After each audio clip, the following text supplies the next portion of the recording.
Perkenalkan, nama saya Putri Carolina Wibowo dari kelas 11 PMIPA unggulan 2. Pada video kali ini saya akan mempresentasikan tentang minyak bumi.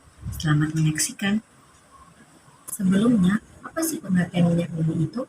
Minyak bumi merupakan bahan bakar yang berasal dari fosil. Minyak bumi terbentuk selama jutaan tahun ketika pada masa purba, tanaman, hewan, maupun mikroorganisme mati terkubur di lapisan pasir dan batuan.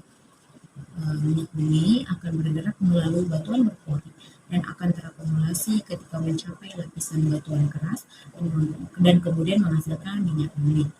Minyak bumi adalah suatu senyawa yang pada umumnya terdiri atas 80-85% unsur karbon dan 15-20% unsur hidrogen.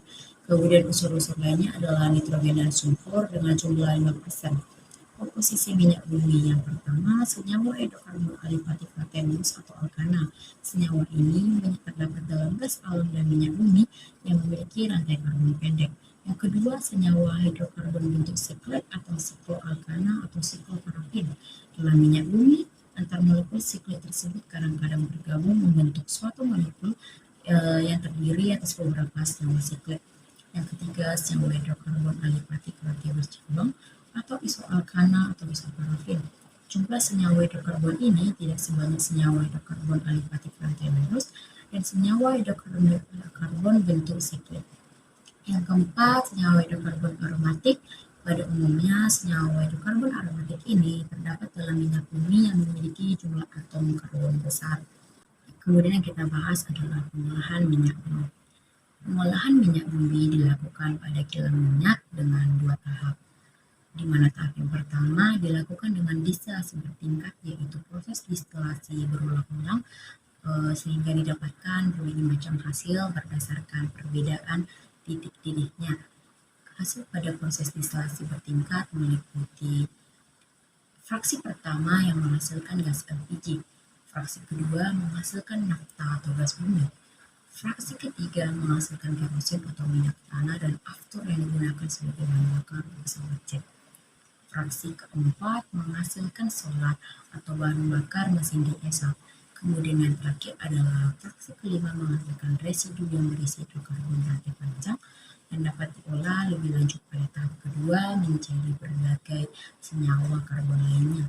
Kemudian sisanya itu dibuat sebagai aspal dan lem. Pengolahan minyak bumi tahap kedua meliputi proses-proses seperti berikut. Yang pertama, perenggahan atau cracking. Kedua, proses ekstraksi. Yang ketiga, proses kristalisasi. Yang keempat, pembersihan dari kontaminasi atau treating. Apa saja sih contoh dari minyak bumi? Salah satu contoh hasil minyak bumi itu adalah bensin. Bensin adalah campuran isomer-isomer heptana dan oktana. Bensin diperoleh dari proses distilasi bertingkat dengan jumlah yang relatif sedikit. Bensin juga dapat diperoleh dari proses keretakan atau cracking dan perenggahan termal. Daya bakar bensin ini dipengaruhi oleh bilangan oktan, di mana semakin tinggi bilangan oktan, semakin cepat daya bakarnya. Contoh jenis-jenis bensin dengan bilangan oktannya, yang pertama premium dengan bilangan oktan 88, Pertalite dengan bilangan oktan 90, kemudian yang ketiga Pertamax dengan bilangan oktan 92, dan yang terakhir Pertamax Plus dengan bilangan oktan 95. Dampak pembakaran minyak bumi. Pembakaran pada minyak bumi itu ada 2 jenis. Yang pertama pembakaran sempurna dan yang kedua adalah pembakaran tidak sempurna, di mana pembakaran sempurna ini menghasilkan CO2 dan H2O. Lalu pembakaran tidak sempurna menghasilkan CO, partikel karbon, dan sisa bahan bakar. Jejak yang dihasilkan pembakaran tidak sempurna memiliki dampak terhadap lingkungan. Yang pertama adalah belerang oksida dengan lambang SO2 dan SO3 dengan ciri-ciri enggak berwarna dan berbau menyengat. Belerang ini menyebabkan hujan asam. Yang kedua adalah nitrogen dioksida dengan lambang NO dengan ciri-ciri tidak berwarna. Nitrogen dioksida ini dapat menyebabkan hujan asam. Kemudian yang ketiga adalah nitrogen dioksida dengan lambang NO2. Ciri-cirinya adalah berwarna merah coklat, merupakan gas beracun dan baunya menyengat. Nitrogen dioksida ini dapat menyebabkan hujan asam. Dan yang terakhir adalah karbon dioksida atau CO2 dengan ciri-ciri yaitu gas tidak berasa, gas tidak merangsang, tidak berwarna, dan tidak berwarna. Karbon dioksida dapat menyebabkan pemanasan global. Dampak beberapa zat ini terhadap kesehatan adalah yang pertama sulfur yang dapat menyebabkan gangguan pada pernapasan. Yang kedua adalah karbon monoksida yang dapat menyebabkan turunnya berat janin, keracunan, kerusakan otak, dan bahkan kematian. Kemudian yang terakhir adalah timbal yang dapat menimbulkan kanker, kerusakan otak, menurunkan kesehatan, dan menghambat pertumbuhan. Cara mengatasi dampak dari pembakaran minyak bumi adalah sebagai berikut.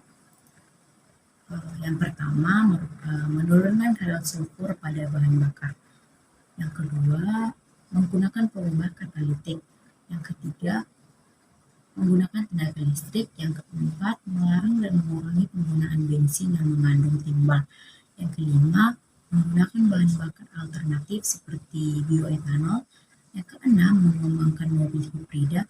Dan yang ketujuh, menggunakan biodiesel sebagai pengganti solar.